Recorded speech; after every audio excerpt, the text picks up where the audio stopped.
ल गाइस, खगराज र म चितवनको भाइरल घर आउँदैछौँ र भाइरल घरमा के छ त्यो सबै कुराहरू देखाउँछौँ है त तपाईलाई। त्यो देखिराखेको भाइरल घर हो, हामी त्यहाँ जाँदैछौँ है त। त्यहाँ के छ सबै कुरा देखाउँछौँ।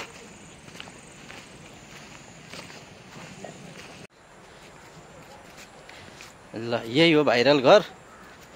यहीँको बासिन्दा भए पनि अब यहाँ चाहिँ प्राय आइँदैन। हामी चाहिँ नजिकको तीर्थ हेला भने जस्तो आज चाहिँ यसो मेसो मिलाएर बेलुकातिर आएको छु। यहाँ मेरो साथमा खगराज पनि हुनुहुन्छ र यहाँको दृश्यहरूलाई नजिकबाट देखाउने प्रयास गर्नेछु है त म। अब यहाँ सबैभन्दा पहिला यता अगाडिबाट यहाँ बच्चाहरूको खेल्ने ठाउँहरू देख्छौँ।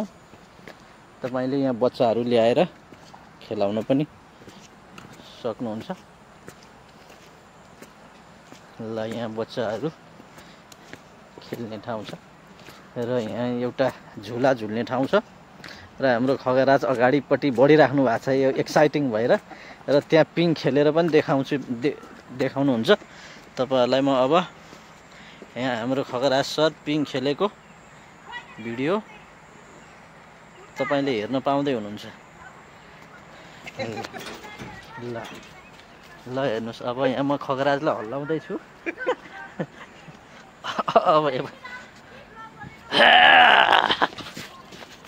ल यसरी तपाईहरुले ल यसरी झुला झुलेको दृश्य पनि हेर्न पाउनु भयो।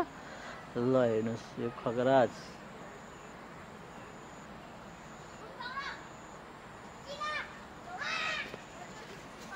स्टार्टिङ यस्तो छ, पार्किङ उतातिर छ, आउने बाटो यही हो, यसरी आउन सक्नुहुन्छ।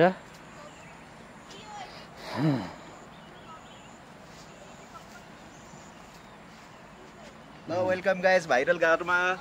ल यो भाइरल घरमा हाम्रो खगराज चितवन भरपुरी 1 ठिमुरामा पर्छ र तपाईँ पनि यहाँ परिवार लिएर हाम्रो गाउँले प्रकारको घर जुन चाहिँ डाक्टरले आफै बस्नको लागि बनाउनु भएको थियो भने यहाँ मान्छेहरूको लागि चाहिँ यो नयाँ लाग्यो र धेरै भन्दा धेरै व्यक्तिहरू आउन थालेपछि उहाँले चाहिँ यो भिजिटको लागि नै एउटा भाइरल घरको रूपमा परिचित छ। तपाईले यहाँ आएर भरपुर मजा लिन सक्नुहुन्छ। बच्चाहरूको खेल्ने ठाउँहरू पनि देख्न सक्नुहुन्छ र यसरी हेर्न सक्नुहुन्छ। ल अरु चीजहरू पनि देखाउँछौँ।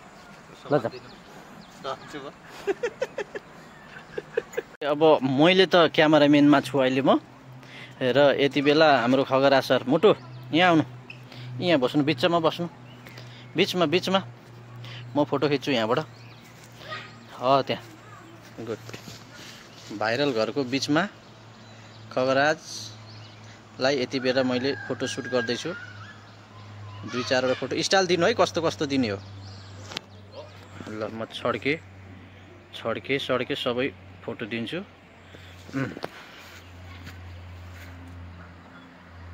ल यो चितवनको भाइरल घर जहाँ तपाईले यो देख्दै हुनुहुन्छ। मान्छे त हिरो हो नि खगराज त हैन। ल त्यही रोक्नु, यसको यो डिलमा आउनु त।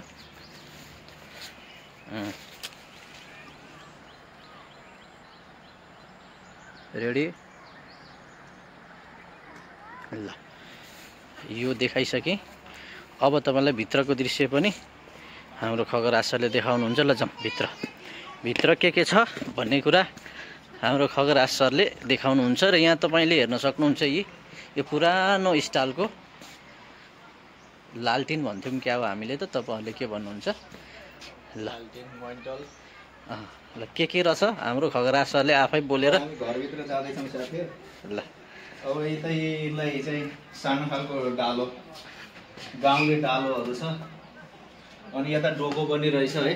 अब यसलाई अब हामीले चाहिँ नाङ्लो भन्छौँ, कतै सुक्को भन्छन्। अब यस्तो छ। अब यतातिर यो सानो यो कोरको पनि छ। यो चाहिँ पूजा गर्न लाग्ने चाहिँ खासमा चाहिँ यसलाई चाहिँ ढकनी भन्छ होला सायद, मैले पनि बिर्सेँ। अब ढकिया भन्छ यसलाई, फुलहरू राख्न। यता यो चाहिँ डालो, यो थुन्से जस्तो टाइपको, सायद यसमा चाहिँ बिहाहरूमा यस्तो छोरीबेटी माइत जाँदाखेरि रोटीहरू यस्तो कोसेले बोक्ने चलन हुन्छ। यो पाथी। अब यता माथितिर हेर्नु, यो चाहिँ ठेकी, यो चाहिँ ठेकी है, सानो यो ठेकी छ यता होइन। अब त्यसपछि गएर माथि मदानी पनि रहेछ है, यो चाहिँ मदानी। यो के हो भन्नु होला, यो चाहिँ यस्तो यो ब्राह्मण क्षेत्रीहरूको चाहिँ व्रत बन्द गर्दाखेरि यो भिक्षा माग्ने झोली हो है, यो काँदा हालेर अनि त्यहाँबाट यो लखेट्ने भान्जाहरू भाग्ने मामाले छोपेर ल्याउने भन्छ यसलाई, त्यस्तो हो। अब यो सजावटको लागि हो है, खासै चाहिँ यसको त्यति धेरै महत्त्व केही छैन। अनि अब यता यो अलिकति नयाँ मोडलको कुर्सी टेबलहरू रहेछ यसमा, अरू खासै केही छैन। अब हामी यता अर्को कोठातिर जाँदैछौँ। यहाँ चाहिँ यो चाहिँ खास आरामदायी कुर्सी हो, यो पुरानो जमानाको, अलिकति ठुला बडा मान्छेहरू बस्ने टाइपको होइन।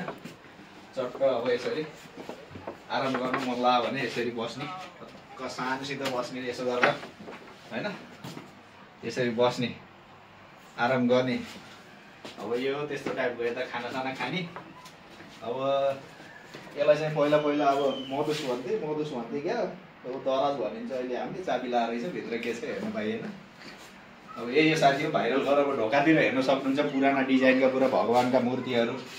अब यो के भन्छ, हस्तकलाले बनेका सबै चिजहरू छन् होइन। कतै सरस्वतीका, कतै गणेशका, कतै नरसिंहका, नटराजहरू हुनुहुन्छ, यता गणेशजी हुनुहुन्छ। अब विभिन्न किसिमका शिवजीका, पार्वतीका यस्ता तस्बिरहरूले सजाउ छन् यिनी ढोकाहरू। बाहिर निस्किँदैछौँ साथीहरू। अब आहा क्या आनन्द है, मजाले नदी बगिरहेको छ। यो नारायणी होइन मुटु हो, नारायणीको किनारमा। यो त युरोपै बिर्साउने रहेछ हो साथी हो, कति राम्रो। अब आज यो विशेष गरेर बुद्धिमान सरले, हाम्रो मुटुले यो भाइरल गर्नलाई चाहिँ नजिकैबाट निहालेर हेर्ने मौका दिनुभयो, त्यसको लागि चाहिँ हृदयदेखि नै धन्यवाद भन्न चाहन्छु। अब यता यो चाहिँ नर्मली तराईतिर यसलाई चारपाई भन्छ होला, अब हामीले चाहिँ खाट भनिन्थ्यो। यो रसीले बुनेको है, यसमा चाहिँ आनन्द गर्ने, बाहिर बस्ने। यता मौरीको घारहरू पनि छ, यो आधुनिक घार हो, पुरानो जमानाको घार त होइन, तर पनि अब यस्तो है देख्दाखेरि क्या गाउँको याद चाहिँ सलक्क पहिला पौराणिक कुराहरूले झल्केको गाउँको याद आउने रहेछ। अब यता यो बाहिर बस्नको लागि पनि पुराना रुखहरूका काठहरू काटेर चट्ट बिछाएर बनाएको होइन, कति दामी। अब यतातिर हामीले चाहिँ गाउँतिर बेलौती भन्छौँ, कसैले चाहिँ अमरुक अम्बा भन्छन् है यसलाई। राम्रो बुटाहरू रहेछ, मजाले गार्डन। अब यतातिर यस्तो सानो तलाउ टाइपको छ। अब यो चाहिँ पहिलाको स्नान कक्ष हुनुपर्छ, नुहाउनको लागि चाहिँ खासमा बनाइन्थ्यो पहिला। अब राजा महाराजाका पालामा यसो शीतल लिने, नुहाउने होइन, अब त्यसको लागि उपयोग गरिन्थ्यो। अब त्यहाँ हेर्नु पानी झर्ने धारा, पुरा कस्तो डिजाइन छ, पुराना कुराहरूले भरिपूर्ण। यो चाहिँ चितवनको ठिमुरामा भएको भाइरल घरमा हजुरहरू सबैजना हेर्न आउनु होला है। यो पौराणिक एकदमै, ओहो यता त कुवा पनि रहेछ हौ साथी हो। यो चाहिँ खासमा गाउँतिर कुवा हुन्छ यस्तो, त्यही कुवाको झल्को मेटाउनलाई बनाएको होला भन्नु पर्यो। तर एकदमै मस्त ठाउँ है। थ्याङ्क यू मुटु, लभ यू। उतापट्टि छ, त्यसै गरी उताको भाग देखाउँछु भन्नु न। अब हामी चाहिँ यसको यो घरको अगाडिको ढोकाबाट बायाँपट्टिको भागमा जाँदैछौँ, पछाडिको तिरबाट दायाँपट्टि र अगाडि मूल ढोकाबाट बायाँपट्टिको भाग भनौँ।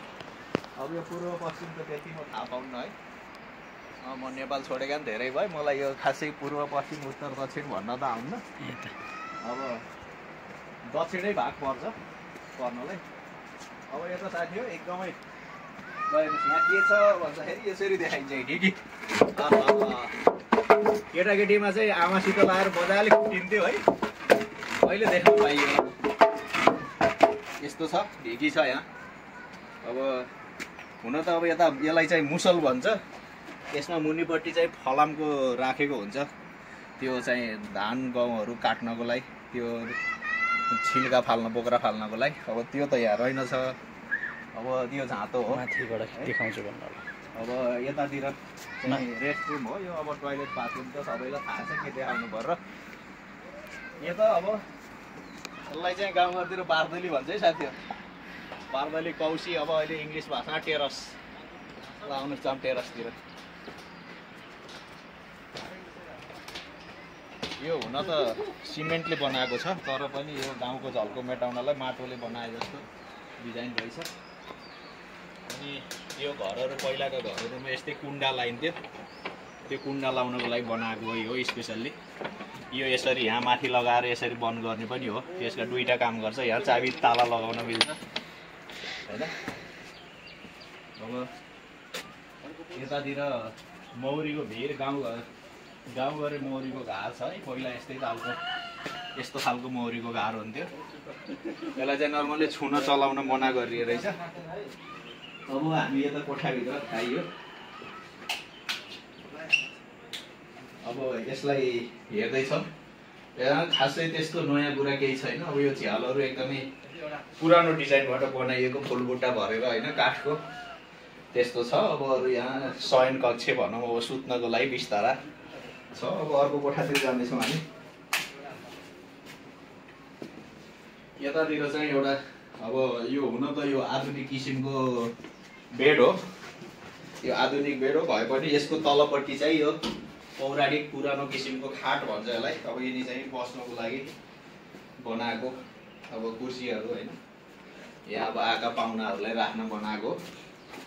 अब यो चाहिँ गाउँघरे भर्याङ होइन, भर्याङ लिस्नो भन्थे गाउँतिर। यो चाहिँ लिस्नोमा जाँदैन, अलिअलि डर लाउँछ साथी। धेरै भयो यस्तो हिँड्न छोडेको है, डरै भयो नि माथि जाँदैछु। ल अब चाहिँ हामी यो घरको सिरान तल, गाउँघरतिर सिरान तल भन्ने चलन छ, त्यही सिरान तलमा आइयो। यहाँ चाहिँ यत्रो बाहिर निस्किने ठाउँ छ। यहाँबाट मजाले है नारायणीको किनारमा मस्तसँगको हाम्रो हराभरा ठाउँ, नदी शान्त बगिराखेको नदीको अवलोकन गर्न पाइन्छ यहाँबाट होइन। अब हजुरहरूलाई धर्म कर्म गर्ने रुचि राख्छ भने अब हिन्दू धर्म मान्नेले गङ्गा नुहाउन पनि आउँछन् नारायणी नदीमा। अब यतातिर यही पुराना खाटहरू छ। अब यो त हजुरहरूको अब यो मोडर्न जमानाको वाइफाई साइफाई के भन्छ अब यसलाई, मान्छे बिगार्ने कुरो त्यही हो, मान्छे बिगार्ने भाँडो। यो त चाहिँ बाहिर जाँदैछौँ साथी हो। ल यहाँबाट चाहिँ पुरै आउने बाटोदेखि लिएर सबै कुरा अवलोकन गर्न सकिन्छ। बच्चाहरू खेल्ने पार्क, अब उतादेखि गाडी आइरहेछ, मान्छेहरू हेर्नलाई आइरहेछन्। उता गाई पनि छ है, गाई पालिरहेको छ, गाई छ मजाले हरियो, फलफुलहरू देखिन्छ वरिपरि। चट्टो साथी है, मजाले छोटो समयमा चितवनको बसाइ चाहिँ एकदमै यादगार भयो। अब हुन त अब अहिले युरोपतिरबाट आएको भर्खरै 7-8 महिनामा फर्केर आएको। अब चटपटे पनि खाइयो साथी हो, मस्त होइन। अब अरू त के भन्ने हो, गर्मीको बेला छ, पानी पनि टन्न खाइयो, चितवनको कुल्फी खाइयो। अब अरू चाहिँ के खाइयो भन्न मिल्दैन। फेरि बाहुनले यस्तो खाएछ भन्ला। जे होस्, हाम्रो मुटुले चाहिँ यो सौभाग्य दिनुभयो, त्यसको लागि त म शब्दै छैन है।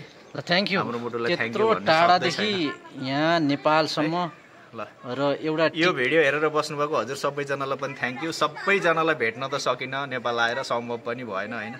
जतिले मलाई मनैदेखि माया गर्नुहुन्छ, खगराज भनेर चिन्नुहुन्छ, हजुरहरू सबैजनालाई मेरो तर्फबाट एकदमै हटली सम्झना छ। याद चाहिँ गरिरहेको छु सबैजनालाई, बिर्सेको चाहिँ छैन।